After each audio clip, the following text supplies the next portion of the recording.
গড়টোক আদৰিলে শতাধিক ৰাইজে। যোৰহাটৰ মাছমজিয়াত এশিঙীয়া গড়টো চাবলৈ ওলাই আহিল বহু লোক। শতাধিক ভকত বৈষ্ণৱে গামোচা পিন্ধাই আদৰিলে গড়টোক। এয়া আচলতে শিল্পীৰ নিপুণ হাতৰ পৰশত প্ৰাণ পাই উঠা এটা এশিঙীয়া গড়।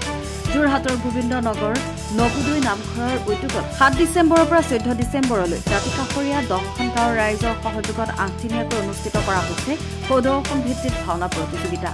প্ৰত্যেক দিনাই 4 বজাৰ পৰা 8 বজালৈ আকৌ 9 বজাৰ পৰা 1 বজালৈ 2খনকৈ ভাওনা প্ৰদৰ্শন কৰিব। এই ভাওনা প্ৰতিযোগিতা উপলক্ষে আজি নামঘৰ প্ৰাংগণৰ পৰা গায়ন বায়নসহ এক ধৰণৰ শোভাযাত্ৰা উলিয়ায়। এই শোভাযাত্ৰাত মুখ্য আকৰ্ষণ আছিল এশিঙীয়া গড়টো। আনহাতে সকলো ৰাইজৰ সহযোগিতা কামনা কৰিছে নিৰ্দিষ্ট মন্ত্ৰীয়ে। Bureau report, news update.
আমি সৌদৰ্শন ভিত্তিত ভাওনা প্ৰতিযোগিতা আৰম্ভ কৰিবলৈ আগবাঢ়িছোঁ।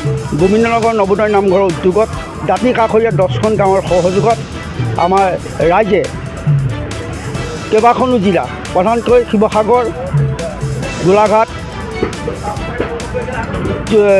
ডিব্ৰুগড়, তিতাবৰ, তিয়ক এনে কেইবাটাও দলে আহি পেলাই আমাৰ ইয়াত যোগদান কৰি কেইবাখনো জিলাৰ পৰা 16টা দলে আহি পেলাই ইয়াত যোগদান কৰিছেই। আমাৰ 8দিনীয়া অনুষ্ঠান হ'ব। ডেইলি সদায় তাৰমানে 2খনকৈ ভাওনা অনুষ্ঠিত হ'ব। 4টা বজাৰ পৰা 8টা বজালৈ, আকৌ 9টা বজাৰ পৰা 1টা বজালৈ। সৰ্বমুঠ 16খন ভাওনা আমাৰ ইয়াত অনুষ্ঠিত হ'ব। সেয়েহে সমূহ ভাওনালৈ আমি ৰাইজক আমন্ত্ৰণ জনাইছোঁ। আমাক দিহা পৰামৰ্শ দি আমাৰ কৰ্মভাগ সুকলমে পাৰ কৰি দিবৰ বাবে আমি কৰজোৰে প্ৰাৰ্থনা জনাইছোঁ। জয় গুৰু শংকৰ সৰ্বগুণাকৰ, যাক এৰি নাহিকে উপাম, তোহাৰি চৰণে ৰেণু শত কোটি, বাৰ এক কৰোঁ প্ৰণাম, বাৰ এক কৰোঁ প্ৰণাম। আমাৰ এই অনুষ্ঠানভাগী আমি গোবিন্দনগৰ নৱোদয় নামঘৰৰ ৰাইজৰ উদ্যোগত দাঁতি কাষৰীয়া 10খন গাঁৱৰ সহযোগত আমি অনুষ্ঠানভাগী পোনপ্ৰথমবাৰৰ বাবে আয়োজন কৰিছোঁ দ্বাৰকা ক্ষেত্ৰৰ নামেৰে। গতিকে এই অনুষ্ঠানভাগী আমাৰ আৰম্ভ হৈছে 7 ডিচেম্বৰৰ পৰা 14 ডিচেম্বৰলৈকে, অৰ্থাৎ 15 ডিচেম্বৰো আমাৰ অনুষ্ঠান আছে, বঁটা বিতৰণী সভা আছে। গতিকে আমাৰ প্ৰতিযোগিতা আমাৰ 14 তাৰিখে অন্ত পৰিব। ইয়াত আমি সকলো ৰাইজৰ সহায় সহযোগিতা পাইছোঁ আৰু সকলো ৰাইজৰ সহযোগিতা আমি কামনাও কৰিছোঁ, যাতে আমাৰ আটাইকেইটা অনুষ্ঠানত আটাইকেইদিনত তেখেতসকলে আহি আমাক সহায় সহযোগিতা কৰি এই অনুষ্ঠানটি সাফল্যমণ্ডিত কৰাত সহায় কৰে। তাৰ বাবে আমি প্ৰতিযোগিতাৰ সম্পাদকৰ দায়িত্বত থাকি আমি সকলোকে আহ্বান জনাইছোঁ। আৰু মোৰ কাষতে এয়া আমাৰ মূল কমিটিৰ সম্পাদক, এয়া মূল কমিটিৰ কাৰ্যকৰী সভাপতি।